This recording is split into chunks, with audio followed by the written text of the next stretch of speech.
right, listeners, get ready because today we're diving into a fascinating lecture on the science of love and relationships.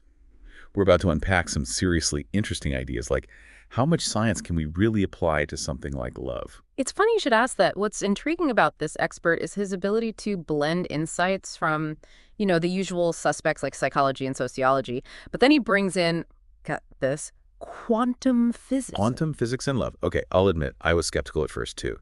But the way he brings it all together is, well, you'll hear it. So how does he even begin to connect those dots? He suggests that humans, much like atoms, emit energy. He calls them emotional frequencies, and it's like tuning into a radio wave. We're drawn to people whose frequencies resonate with our own. So that feeling of instant connection, that click you hear about, it's not just some abstract idea, it's our frequencies literally syncing up. That's the idea he's putting forth. And get this. He claims that this resonance, or lack thereof, is detectable within the first 15 minutes of meeting someone. He argues those initial interactions are packed with subtle cues that can actually reveal long-term compatibility. He actually says those awkward first date silences speak volumes. But what exactly are we supposed to be paying attention to in those first 15 minutes? What are the telltale signs? He highlights the importance of nonverbal cues, things like eye contact, body language, even just the way someone leans in or out during a conversation. It's about trusting those gut feelings, those subconscious impressions we form, often without even realizing it. It's like our brains are analyzing a whole other layer of communication beneath the surface level conversation. Precisely. And here's where he brings in the hard science. When we experience those positive initial interactions, our brains release a cocktail of neurochemicals like dopamine, serotonin, and oxytocin. And these chemicals play a crucial role in attraction and bonding. Okay, so let's break those down a bit. Dopamine, that's the feel-good chemical, right? Yeah. What about the others? Exactly. Dopamine is linked to pleasure and reward. So when we encounter someone who triggers that dopamine release, we associate them with those positive feelings. Then there's serotonin, which plays a role in mood regulation, and it's thought to contribute to those early feelings of infatuation and obsession. So that explains why we can't stop thinking about someone in the early stages of attraction. It's the serotonin surge. What about oxytocin? Oxytocin is often called the cuddle hormone because it's released during physical touch and bonding activities. It promotes feelings of trust, connection, and intimacy. So it sounds like these chemicals are essentially the building blocks of attraction. But this expert doesn't just stop at the biological level, does he? He delves into how our thoughts and behaviors can actually influence these chemical processes, right? Absolutely. One of the most intriguing points he makes is about the power of storytelling. He suggests that the stories we choose to share, even on a first date, can actually trigger those love chemicals in the other person's brain. So we're not just passively waiting for the chemicals to kick in. We can actively influence the process through the way we interact and the stories we tell. Precisely. He gave this really interesting example. It was about a missed connection on the subway. It was a brief encounter, but one person said something that resonated deeply with the other. And even though they didn't even get the other person's number or anything, it planted a seed in their subconscious.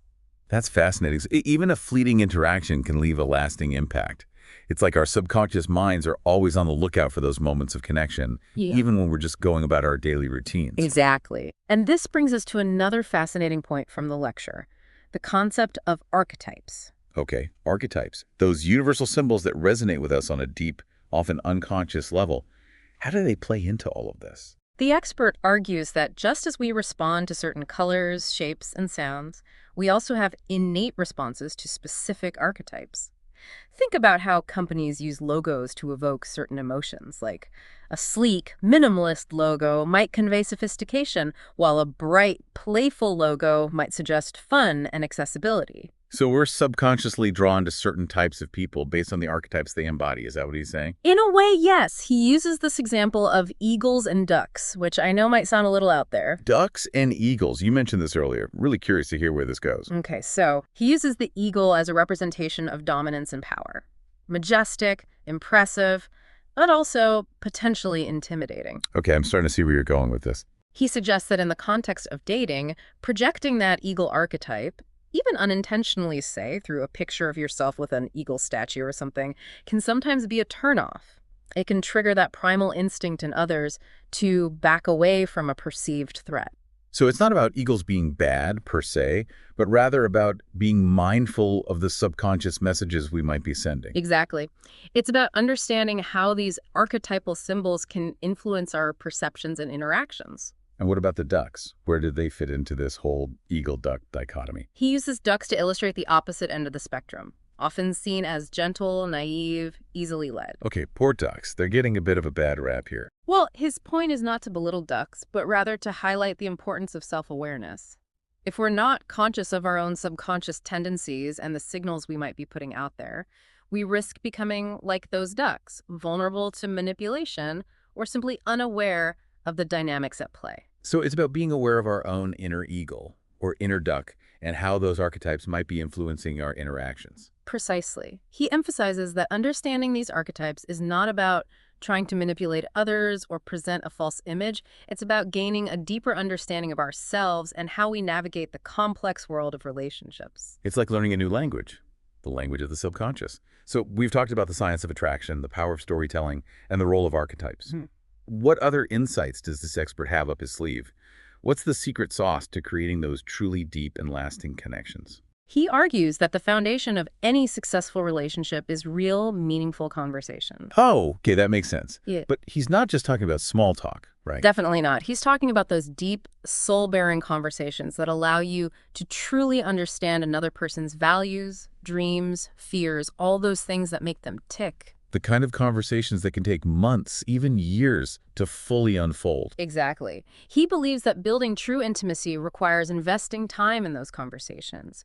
It's about creating a space where both people feel safe enough to be vulnerable, to share their authentic selves without fear of judgment. That's powerful. But in today's fast-paced world, with dating apps and instant gratification at our fingertips, who has the patience for these slow-burning connections? That's the challenge, isn't it? We live in a culture of swipe right, move on. But he argues that if we really want to experience the depth and richness of a truly fulfilling relationship, we have to be willing to slow down and invest the time it takes to really get to know someone. And that starts with conversation. But what about those moments when words fail us? When we're just not sure what to say or how to express what we're feeling? Does he offer any guidance on that front? He does. He tells this fascinating story about a couple who met briefly, exchanged a few words, and then didn't see each other again for an entire year. Okay, I'm intrigued. What happened? Well, during that brief encounter, one of them mentioned something seemingly insignificant about liking to go to the beach because of the butterflies. It wasn't a particularly profound statement, but for some reason, it stuck with the other person. Butterflies. What was it about the butterflies that made such an impact? The expert suggests that it wasn't necessarily about the butterflies themselves, but rather the subconscious association they evoked. Butterflies often symbolize transformation, change, new beginnings. So even though it was a simple statement on the surface, it carried a deeper, unconscious meaning. Exactly. And a year later, when their paths crossed again, that seemingly insignificant conversation had blossomed into a full-blown attraction. That's amazing. It really highlights the power of even the smallest interactions to create lasting impressions. Absolutely. And it all goes back to the idea that our subconscious minds are incredibly attuned to these subtle cues, these hidden meanings behind our words. Sometimes the most powerful connections are forged not through grand gestures or declarations of love, but through those quiet, unexpected moments of shared understanding. That's a beautiful thought. But it also raises the question of how we can become more aware of these subtle cues, both in ourselves and in others. If we're not consciously paying attention, how can we ensure that we're not missing out on those potentially meaningful connections? He stresses the importance of mindfulness, of being fully present in our interactions and paying attention to both our own feelings and the subtle cues we're picking up on from the other person. It's about listening not just with our ears, but with our hearts and minds. That's such an important reminder. In a world that's constantly vying for our attention, it's easy to slip into autopilot and miss those subtle but significant moments of connection. Exactly. He encourages us to approach each new encounter with a sense of curiosity and openness, to be present and engaged, and to trust that even in those seemingly insignificant conversations, there's always the potential for something deeper to unfold. I love that. It's like becoming a detective of the heart, learning to read between the lines and decipher the secret language of attraction. Precisely. And the more we practice this skill, the more adept we become at recognizing those genuine connections when they present themselves.